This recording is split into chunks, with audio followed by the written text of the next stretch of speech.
has been a roller coaster, that's for sure. It's been a pretty rough week. So we're just gonna kind of do a story time, honestly, because we feel like we should just bring you guys along in our lives. Yeah. So let's start the day for Tuesday morning. So it's B day, so we have foods. So I'm driving to school. I get there. Jord's not there. I'm like, she'll either show up in a minute, or she's actually just not going to show up because we're making a food that she didn't like.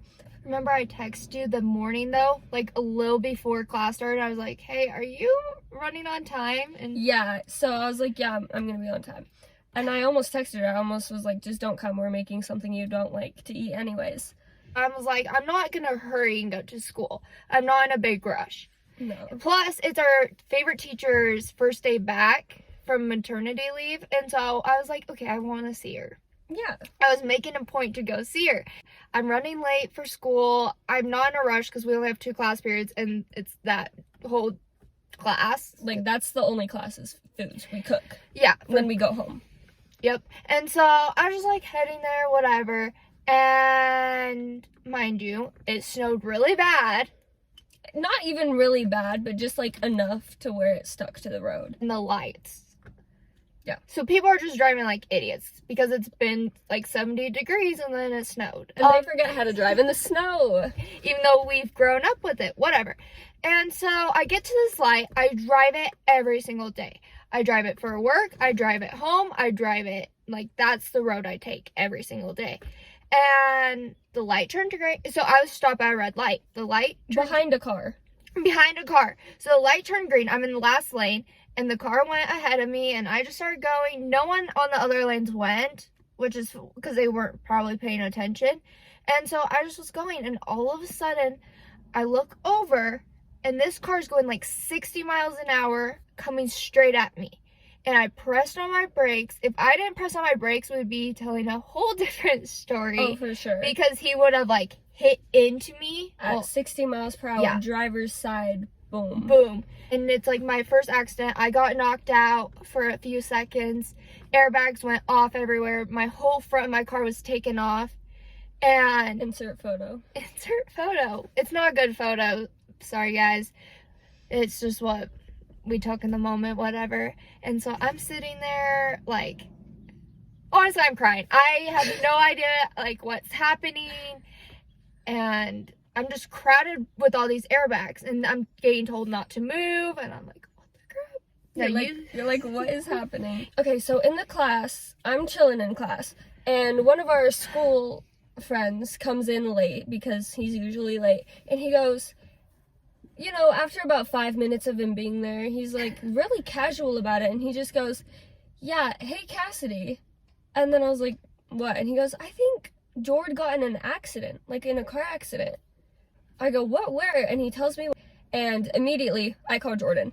I'm like, I'm going to call her. Whatever. I answer your phone calls all the time, like, right away, too. Oh, yeah.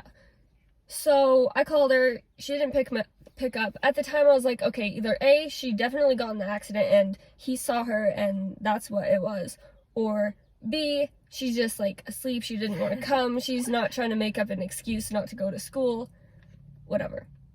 So I kind of let it go for a minute, and then I get a text from Jord's mom, like, hey, by the way, Jord just got in a car accident, she's okay, she's just, like, shaken up.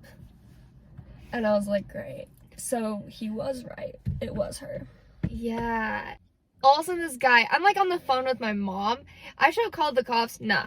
I'm on the phone with my mom. I'm like, Mom, this happened. And so everyone's like, are you on the phone with the cops? I'm like, no, I'm on the phone with my mom. I'm an 18-year-old trying to go to school. So you're surrounded in airbags. Yeah. Calling your mom? Calling my mom. Okay. And people are in the front, like, mirror, because that's where they could only see me. And they're like, are you on the phone with the cops? I'm like, no, my mom. And so this one guy, so he's like part of one of the, like, the safety city people or whatever. Yeah, he's just like a trooper. And so he opened my door, cut the airbags, started taping them. He's wearing the safety vest. He's like talking to me, making sure I'm okay. And I'm like, yeah, I'm good.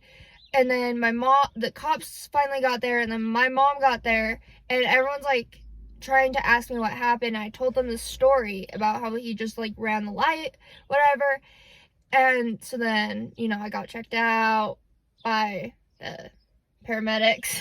Mm-hmm. And then they're like, I'm shaky. And I don't realize I'm shaking because the adrenaline is just going. And they're like, get in the warm truck. And they like wrapped me in a blanket too. And I don't even know where this blanket came from. People have started coming and asking me more questions because the cops have to ask a million, like, getting your story so you're telling it straight. And since I was in the bad accident, they just want to make sure everything's right. I'm like telling my mom, I'm like, the only person I'm like, Mom, you gotta call Cass, because she knew I was coming to school. Because I texted her earlier in the morning, I'm like, hey, I'm just running a little late. She assumed I wasn't gonna come at all. Yeah. But I was like, I'm running, Mom, you got it. And my mom started talking to the cops, forgot to call Cass, whatever. Finally, I'm like, Mom, you gotta, like, I just kept telling my mom she had to contact Cass. And so finally my mom texts Cass, and then we like left.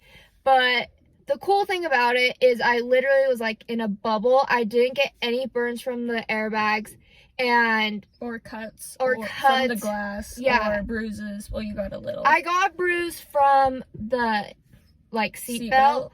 But it's like everyone even said when they were there that it looked like I was wrapped in this like bubble around me, because the whole car got like pushed in, but somehow like I was fine. Yeah. I'm definitely sore, like really sore, my ankles and everything, but like it could have been so much worse. It could have been so much worse. And I am so grateful it's not. Finally, I'm in the truck. We moved the truck, whatever. The guy I got in the accident with, he's like a 30-year-old guy, whatever.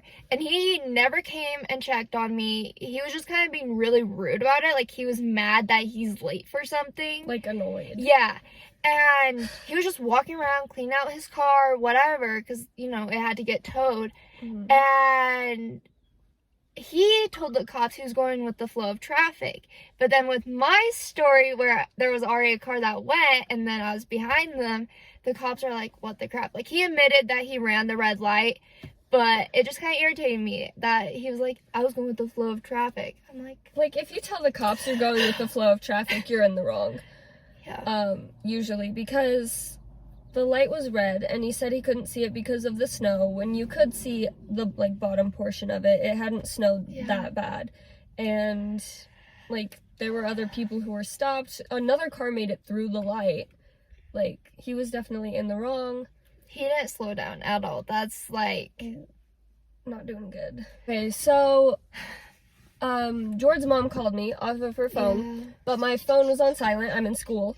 So I look at my phone, and I missed it by 1 minute. I missed the call by 1 minute. So now I'm just, like, a wreck. I'm asking the guy who saw the accident, like, all these specific questions. Where was it? How bad was it? Stuff like that. Because the road she got on an accident on is like a really like known as a dangerous road in our area. Like, everyone's like, watch out for this road. Mm-hmm. So I was like, I was kind of a wreck. And Jord was texting in the group chat after a minute. She sent, hold on, my mom was like, I'm taking you to the hospital. She was like freaking out because finally like the adrenaline left, and I'm like, Mom, I think my head is hurting really bad. Like, it was hurting really bad right here. And so she's like, you have a concussion. Let's go make sure everything else is fine, because it's starting where the seatbelt hit me. I was really sore there. And so she's like, yeah, let's just go take you to get checked out. And then that's where I was texting on the group chat. Yeah, so Jord's all texting on the group chat. She sent a photo of the accident, and now I'm freaking out even more. Her car's literally totaled, and I'm like, lovely, this is great. She's on their way to the hospital. I don't know what I was thinking. I was just kind of like floating. I don't know, you know? Yeah. So it felt unreal. Yeah, so she ended up calling Kezia. Actually, no, Kezia texted on the group chat, can I call you? And Jord was like, yeah, whatever. So Kez ended up calling Jordan. Mind you, me and Kez are in the same class. She was just on the opposite side of the class, so I didn't really hear anything. But according to Kezia, you were talking to her, and then you just handed your phone to your mom. I had to go in for an x-ray. Yeah. So that was fun. Yeah, and then after I got home like from the hospital, I called Cass. She heard the whole story, but like she didn't realize how close it was to the guy hitting me. Yeah, I thought the guy had come from the passenger side, not the driver's side. So my story was just backwards. Yeah, so like I was like what I understood. yeah, and then I was like a little freaked out, whatever. Still a little freaked out, still shaken up about it. Mm-hmm. But Cass came and visited me, and she like brought me cookies and my favorite drinks, and Oh yeah, I'm just so grateful for her. Like, I don't know, I wouldn't be getting through this without you. no, you. You're welcome. Yeah. No, yeah, I brought her cookies and a drink, and like, I told her, I'm like, dude, I'm getting you out of the house. I took her, because she, after the accident, the day after, you had to go clean out your car. Yeah. And here's some they got better photos from when they were cleaning out the car. Mm-hmm. So those are going to be inserted right here. But since then, Jord didn't leave the house for like 3 days. And I was like, Jord, I'm coming over and we're leaving the house. Yeah, I was stuck in the house. I didn't want to go anywhere. Cass every day has came and watched movies with me, and like she just has stuck it out. Like, even if it's like 9 o'clock at night, she's coming over to make sure I'm okay. She's calling, texting. I even forced her to go out on a date. Yeah, on Saturday. Because she agreed to go on a date with a boy the day before before the accident. And I'm like, girl, you still gotta go. I Snapchatted him, and I'm like, you better drive safe. Yeah. Because if you don't, she will not get in your car again. He drove safe, but I don't know. I wouldn't have made it through without you. So I'm gonna cry. But yeah. Oh, also, guys, the worst part of all of this is my car is in the shop, and it was my grandma's car that she's letting me drive. And now Jord doesn't have a car. And my grandma, she was really understandable. Like, I love my grandma. But I don't, like, there's so many emotions. I was like, what if my grandma's mad at me? No, like, you're probably, like, stressed out. And then, you know, how I got knocked out for a second, I started, like, second-guessing myself. Because I was like, was the light really green? Like, yeah, you're was just I the one? yourself. Yeah, and so when the cops came over and they're like, he ran the red light, I was, like, all of a sudden, I went, and then he's like, what? And I go, I know my story and I know it's straight, but like I started second guessing myself, thinking it might have been my fault. And he's like, no. Yeah. So luckily the guy had to pay, and he got charged with a ticket. Yeah. So I'm very grateful for like the police and everyone that was there. Everyone did awesome, and the bystanders that came and checked on us. So there's like a bug harassing me. I'm sorry. It's okay. All right, guys. All you can take from this is please just drive safe. And don't run red lights. Don't run red lights. Don't look at your phone. Like, those things can wait. Yeah, literally. We're good. We're working on it. No. We're good. I have an amazing friend right here. Go find yourself a Cass, and you guys will be happy. I'm just glad you're safe, but yeah. Love y'all. Bye. Bye.